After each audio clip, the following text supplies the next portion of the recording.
जय श्री कृष्णा, राधे राधे। भगतजनों, आप सभी का हमारे YouTube चैनल श्री कृष्ण दीवानी में हार्दिक स्वागत है। इससे पहले आप सबने श्रीमद् भगवद गीता के ज्ञान विज्ञान योग नामक 7वें अध्याय का श्रवण किया था।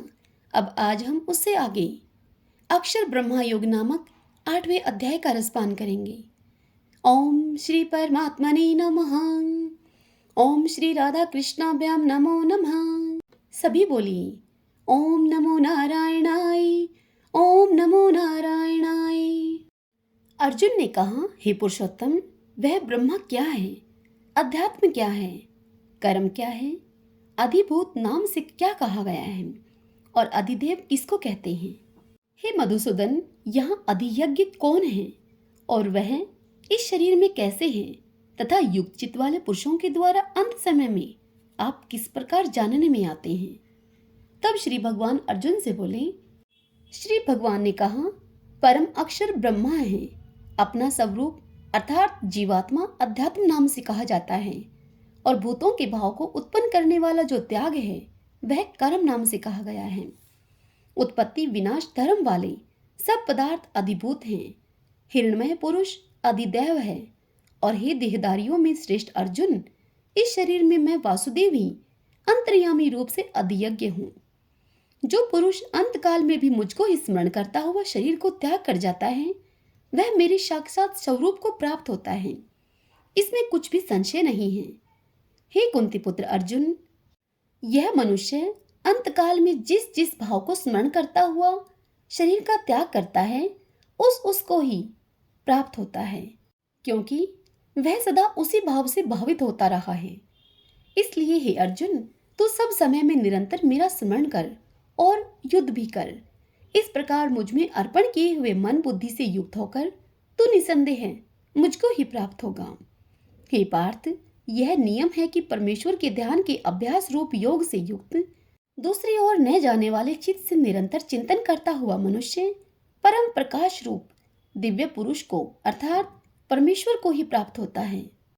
जो पुरुष सर्वज्ञ, अनादि, सबके नियंता, सूक्ष्म से भी अति सूक्ष्म, सबके धारण पोषण करने वाले अचिंत्य स्वरूप, सूर्य के सदृश नित्य चेतन प्रकाश रूप और अविद्या से अति परे शुद्ध सच्चिदानंद घन परमेश्वर का स्मरण करता है, वह भक्ति युक्त पुरुष अंत काल में भी योग बल से भ्रकुटी के मध्य में प्राण को अच्छी तरह स्थापित करके फिर निश्चल मन से स्मरण करता हुआ उस दिव्य रूप परम पुरुष परमात्मा को ही प्राप्त होता है। वेद के जानने वाले विद्वान जिस सच्चिदानंद घन रूप परम पद को अविनाशी कहते हैं, आसक्ति रहित यतनशील सन्यासी महात्मा जन जिसमें प्रवेश करते हैं और जिस परम पद को चाहने वाले ब्रह्मचारी लोग ब्रह्मचार्य का आचरण करते हैं, उस परम पद को मैं तेरे लिए संक्षेप से कहूंगा। सब इंद्रियों के द्वारों को रोककर तथा मन को हृदय में स्थित करके फिर उस जीते हुए मन के द्वारा प्राणों को मस्तक में स्थापित करके परमात्मा संबंधी योग धारणा में स्थित होकर जो पुरुष ओम इस एक अक्षर ब्रह्मा को उच्चारण करता हुआ और उसके अर्थ स्वरूप मुझ निर्गुण ब्रह्मा का चिंतन करता हुआ शरीर को त्याग कर जाता है, वह पुरुष परम गति को प्राप्त होता है। हे अर्जुन, जो पुरुष मुझ में अनन्य चित होकर सदा ही निरंतर मुझ पुरुषोत्तम को स्मरण करता है, उस नित्य निरंतर मुझ में युक्त हुए योगी के लिए मैं सुलभ हूँ, अर्थात उसे सहज ही मैं प्राप्त हो जाता हूँ। परम सिद्धि को प्राप्त महात्मा जन मुझको प्राप्त होकर दुखों के घर एवं क्षणभंगुर पुनर्जन्म को नहीं प्राप्त होते। हे अर्जुन, ब्रह्मालोक पर्यंत सब लोग पुनरावर्ती हैं, परंतु हे कुंती पुत्र, मुझको प्राप्त होकर पुनर्जन्म नहीं होता, क्योंकि मैं कालातीत हूँ और ये सब ब्रह्मादि के लोग काल के द्वारा सीमित होने से अनित्य हैं। हे अर्जुन, ब्रह्मा का जो एक दिन है उसको 1000 चतुर्युगी तक की अवधि वाला और रात्रि को भी 1000 चतुर्युगी तक की अवधि वाली जो पुरुष तत्व से जानते हैं, वे योगी जन काल के तत्व को जानने वाले हैं।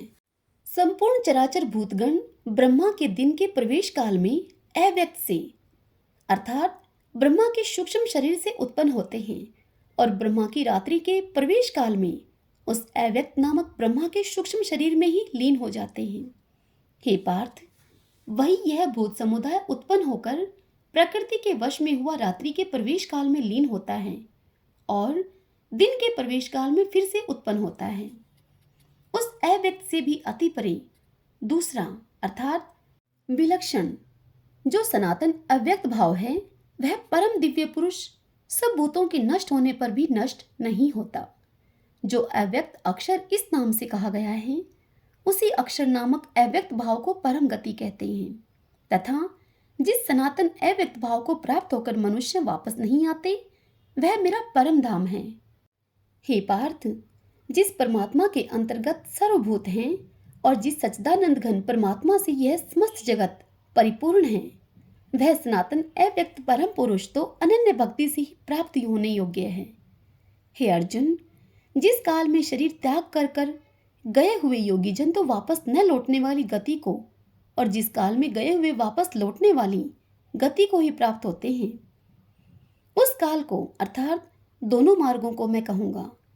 जिस मार्ग में ज्योतिर्मय अग्नि अभिमानी देवता है, दिन का अभिमानी देवता है, शुक्ल पक्ष का अभिमानी देवता है और उत्तरायण के 6 महीनों का अभिमानी देवता है, उस मार्ग में मरकर गए हुए ब्रह्मावेता योगी जन उपयुक्त देवताओं के द्वारा कर्म से ले जाए जाकर ब्रह्मा को प्राप्त होते हैं। जिस मार्ग में धूमा अभिमानी देवता है, रात्रि अभिमानी देवता है और कृष्ण पक्ष का अभिमानी देवता है और दक्षिणायन के 6 महीनों का अभिमानी देवता है, उस मार्ग में मरकर गया हुआ सकाम कर्म करने वाला योगी उपयुक्त देवताओं के द्वारा कर्म से ले गया हुआ चंद्रमा की ज्योति को प्राप्त होकर स्वर्ग में अपने शुभ कर्मों का फल भोगकर वापस आता है। क्योंकि जगत के ये 2 प्रकार के शुक्ल और कृष्ण अर्थात देवयान और पितृयान मार्ग सनातन माने गए हैं। इनमें एक के द्वारा गया हुआ जिसे वापस नहीं लौटना पड़ता, उस परम गति को प्राप्त होता है और दूसरे मार्ग के द्वारा गया हुआ फिर वापस आता है अर्थात जन्म मृत्यु को प्राप्त होता है। हे पार्थ, इस प्रकार इन दोनों मार्गों को तत्व से जानकर कोई भी योगी मोहित नहीं होता। इस कारण से हे अर्जुन, तू सब काल में समबुद्धि रूप योग से युक्त होकर अर्थात निरंतर मेरी प्राप्ति के लिए साधन करने वाला हो। योगी पुरुष इस रहस्य को तत्व से जानकर वेदों के पढ़ने में तथा यज्ञ तप और दान आदि के करने में जो पुण्य फल कहा है, उन सबको निसंदेह उल्लंघन कर जाता है और सनातन परम पद को प्राप्त होता है। हरि ओम तत्सत। ओम श्री परमात्मने नमः। ओम श्री राधा कृष्णाभ्याम नमो नमः।